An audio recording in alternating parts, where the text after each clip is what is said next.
Praise the lord. దేవుని నామానికి స్తోత్రము. మరొకసారి మనందరం కూడా ఈ ఉదయకాలం ముందు దేవుని పాద సన్నిధికి వచ్చే ధన్యతను, సౌభాగ్యాన్ని మనకు దేవుడు అనుగ్రహించినందుకు నేను దేవునికి వందనాలు చెల్లిస్తూ ఉన్నాను. ముఖ్యంగా ఈరోజు మనము ధర్మశాస్త్రంలో ఉన్నటువంటి నియమాల గురించి మనం చూసుకోబోతున్నాం.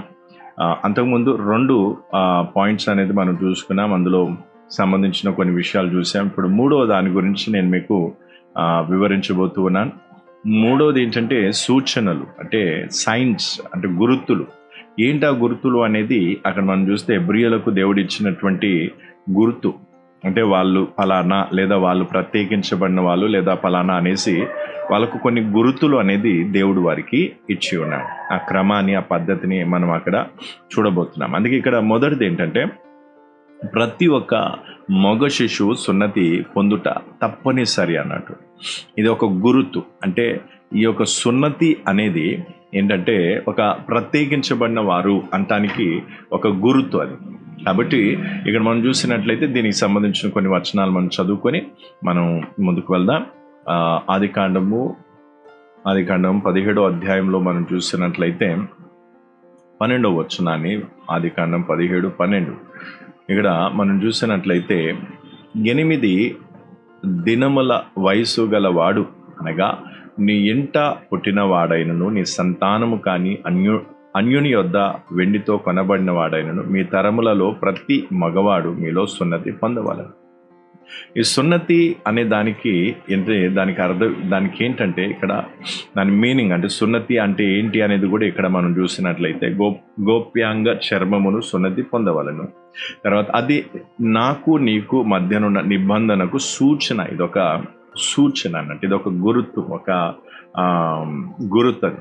కాబట్టి ఇక్కడ మనం అర్థం చేసుకోవాల్సింది ఏంటంటే 8 దినముల, అంటే సున్నతి అనేది ఎక్కడ, అంటే ఎందులో చేసుకోవాలి, ఎక్కడ ఏంటి అనేది, ఎవరు చేయాలంటే పురుషుడు చేయాలి. గోప్యాంగ చర్మము సున్నతి చేయబడాలి. తర్వాత 8 దినముల వయసు గలవాడు, ప్రతి మగపిల్లవాడు ఏం చేయాలి, సున్నతి అనేది చేసుకోవాలి. దాని గురించి ఇక్కడ మనం చూస్తూ ఉన్నాం. కాబట్టి సున్నతికి సంబంధించిన ఇంకో వచనాన్ని కూడా ఇక్కడ మనం చూస్తే లేవియాకాండము 12వ అధ్యాయము, లేవియాకాండం 12వ అధ్యాయము 3వ వచనాన్ని మనం చూస్తే 8వ దినమున బిడ్డకు సున్నతి చెయ్యింపవలెను. అంటే ఒకవేళ మగపిల్లవాడు పుడితే అతనికి 8వ దినమున అతనికి సున్నతి చెయ్యించాలి అనే విషయాన్ని అక్కడ మనం చూస్తూ ఉన్నాం. కాబట్టి ఇక్కడ మనము చక్కగా అర్థం చేసుకోవాల్సిన విషయం ఏంటంటే ఇదొక గురుతు. అంటే ఇశ్రాయేలు ప్రజలకు దేవుడు వారితో నిబంధన చేసినట్టుగా వీరు దేవుడి నిబంధన చొప్పున ప్రత్యేకంగా ఉన్నారు అంటానికి ఇదొక గురుతు. కాబట్టి ఈరోజు మనం అర్థం చేసుకోవాల్సింది ఏంటంటే ఈ యొక్క గురుతు యొక్క ప్రాముఖ్యత లేదా దాని యొక్క ఇంపార్టెన్స్ మనం అర్థం చేసుకోవాలి. ఇది ఒక సూచన, దేవుడు ఇశ్రాయేలు ప్రజలకు ఇచ్చినటువంటి సూచన. అయితే దీన్నే మనం చూసినట్లయితే మన రోమియోలకు రాసిన పత్రికలో అపోస్తులుడైన పౌలు ఏం చేస్తూ ఉన్నాడంటే దీనికి సంబంధించిన విషయాన్ని చాలా క్లియర్గా, చాలా చక్కగా ఆయన చెప్పడం అనేది జరిగింది. అయితే ఇక్కడ మనం చూసినట్లయితే కొత్త నిబంధనలో అపోస్తులుడైన పౌలు చాలా స్పష్టంగా ఏం చేస్తున్నాడు, సున్నతి గురించి చెప్తున్నాడు. అయితే రోమియోలకు రాసిన పత్రిక 2:29 అయితే అంతరంగమందు యూదుడైన వాడే యూదుడు, మరియు సున్నతి హృదయ సంబంధమైనదై ఆత్మయందు జరుగునదే గాని అక్షరము వలన కలుగునది కాదు. అట్టి వానికి మెప్పు మనుషుల వలన కలుగదు, దేవుని వలననే కలుగు. అయితే ఇక్కడ మనం అర్థం చేసుకోవాల్సిన విషయం ఏంటంటే సున్నతి అనేది అంతరంగములో జరిగేటువంటి, ఎందుకంటే ఆ రోజుల్లో పాత నిబంధనలో వాక్యంలో ఏముందంటే శారీరపరంగా సున్నతి అనేది చేయటం జరిగింది. కానీ ఇప్పుడు కొత్త నిబంధనలకు వస్తే అంతరంగములో, అంటే హృదయ సంబంధమైనదై, అంటే సున్నతి హృదయ సంబంధమైనదిగా అంతరంగంలో జరిగే సున్నతి. అప్పుడు శారీరకంగా, అంటే గోప్యాంగ చర్మం ఏదైతుందో దాన్ని తీసేయడం, అంటే దాన్ని కట్ చేయడం జరుగుతుంది. అది శారీరపరమైన సున్నతి. అయితే అందులో ఎవరున్నారంటే పురుషులు మాత్రమే అక్కడ ఆ సున్నతిని పొందుకోగలుగుతారు. అయితే ఇక్కడ కొత్త నిబంధనకు వచ్చేసరికి స్త్రీలైనా పురుషులైనా అంతరంగమందు ఏం కావాలి? సున్నతి చేయబడాలి. అంటే హృదయ సంబంధమైన సున్నతి, హృదయ సంబంధమైన సున్నతి. అంతేకాకుండా ఆత్మయందు జరుగునదే, అంటే హృదయ సంబంధమైనది ఆత్మయందు, అంటే ఏమంటే అంతరంగములో జరిగేటువంటి సున్నతిని మనం అక్కడ చూడవచ్చు. అందుకే ఇక్కడ మనం అర్థం చేసుకోవాల్సింది ఏంటంటే, అందుకే ఇక్కడ ఏమంటున్నాడంటే ట్రూ సర్కంసాషన్ అంటే ఏం కావాలంటే ఈ సున్నతి అనేది నిజమైన సున్నతి అంతరంగములో జరిగే సున్నతి, by the spirit, not by the fulfilment of ఏమంటారు లా. ఇక్కడ అందుకే ఇక్కడ ఏముందంట, బై ద స్పిరిట్. అందుకే ఇక్కడ నేను అంతకుముందు కూడా ఎన్నోసార్లు చెప్పాను, స్పిరిట్ అనేది ఎస్ అనేది క్యాపిటల్గా ఉన్నప్పుడు అది పరిశుద్ధాత్మకు సూచిస్తుంది.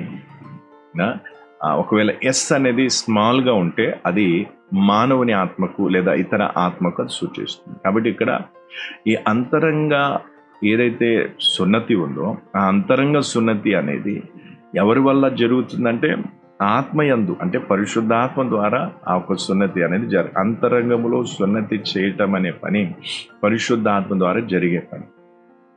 శారీరకంగా మనం చూసుకుంటే సున్నతి చేసేవాళ్ళు ఏమంట పురుషులు, అంటే పురుషునికి సున్నతి చేసేవాళ్ళు ఎవరంటే మనుషులే ఉంటారు. వాళ్ళకు వాళ్ళు చేయటం కాదు, వీళ్ళు ప్రతి ఒక్కరు కూడా సున్నతి చేసుకోవడం అనేది జరుగుతుంది.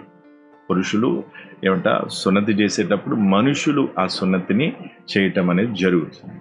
అయితే ఇక్కడ ఏముందంటే పాత నిబంధనలో ఉన్నట్టుగా పురుషులకు మాత్రమే సున్నతి పొందే ఆ సూచన ఏదైతే, ఆ ప్రత్యేకత ఏదైతే అది కాకుండా కొత్త నిబంధనకు వచ్చేసరికి దేవుడు ఏం చేస్తూ ఉన్నాడంటే పురుషులకే కాదు స్త్రీలకు కూడా ఈ ధన్యతను దేవుడు ఇచ్చాడు. అంటే హృదయ అంతరంగములో నుంచి సున్నతి పొందే, హృదయ అంతరంగము నుంచి సున్నతి పొందేటువంటి హృదయ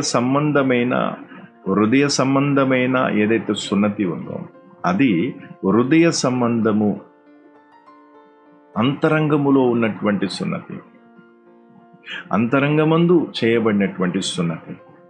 కాబట్టి ఇది ఎవరి వల్ల జరుగుతుందంటే ఆత్మయందు, అంటే పరిశుద్ధాత్మయందు లేదా పరిశుద్ధాత్మ వలన. అందుకే బై ద స్పిరిట్ అన్నది. అందుకే పరిశుద్ధాత్మ వలన ఈ అంతరంగంలో సున్నతి అనేది చేయటం జరుగుతుంది. అయితే ఇప్పుడు ఈ సున్నతి అనేది దేనికి సాదృశ్యము అంటే ఒక ప్రత్యేకత, అంటే వీరు వాగ్దానం చేయబడినటువంటి ప్రజలు, వీళ్ళు దేవుని ప్రజలు, వీళ్ళు దేవుని యొక్క ప్రత్యేకమైన ప్రతిష్ఠింపబడిన ప్రజలు అని సూచించడానికి ఈ యొక్క సున్నతి ఏమంట గుర్తిస్తుంది. అంటే సున్నతి ఒక సూచనగా ఉంది.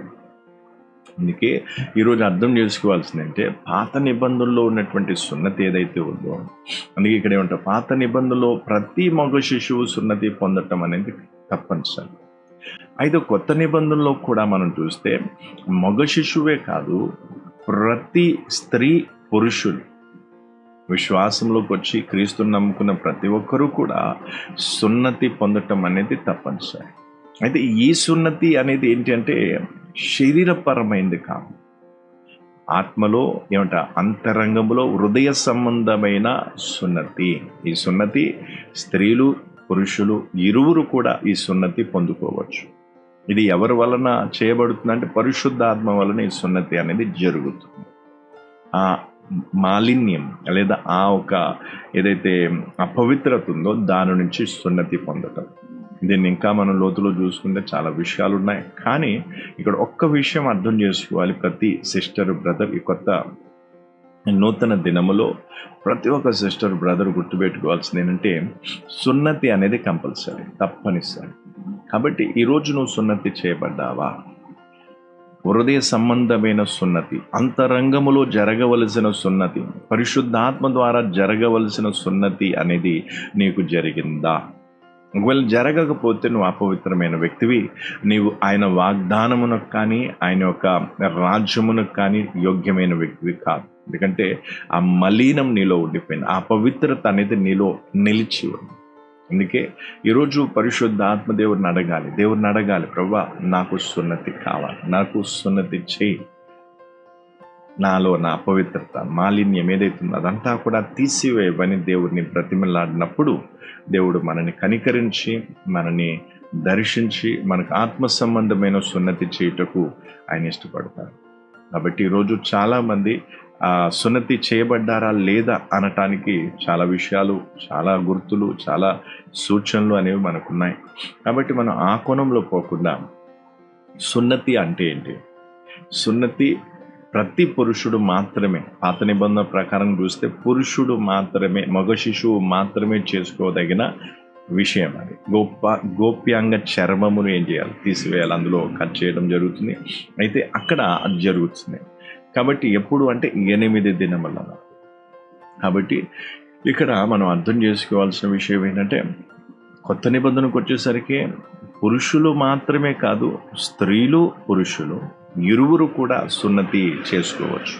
అది శరీర సంబంధమైన సున్నతి కాదు, ఆత్మ సంబంధమైనది, హృదయ సంబంధమైన సున్నతి. పరిశుద్ధాత్మ వలన చేసేటువంటి కార్యం, అది పరిశుద్ధాత్మ ద్వారా జరిగే పని. అందుకే ఈ ఉదయకాలం ముందు నీవు సున్నతి చేయబడ్డావా లేదా అనేది ఒకసారి పరీక్షించుకున్నా. లోకరీతి జీవితాన్ని నువ్వు త్యజించావా లేదా? ఆ మాలిన్యం, ఆ కల్మషం, ఆ అపవిత్రత అనేది నీలో ఇంకా ఉందా లేదా? సున్నతి చేయబడితే నీలో మాలిన్యం ఉండదు, అపవిత్రత ఉండదు, కల్మషం ఉండదు. నువ్వు నిత్యము పవిత్రంగా ఉంటూ దేవునికి ఒక ప్రత్యేకమైన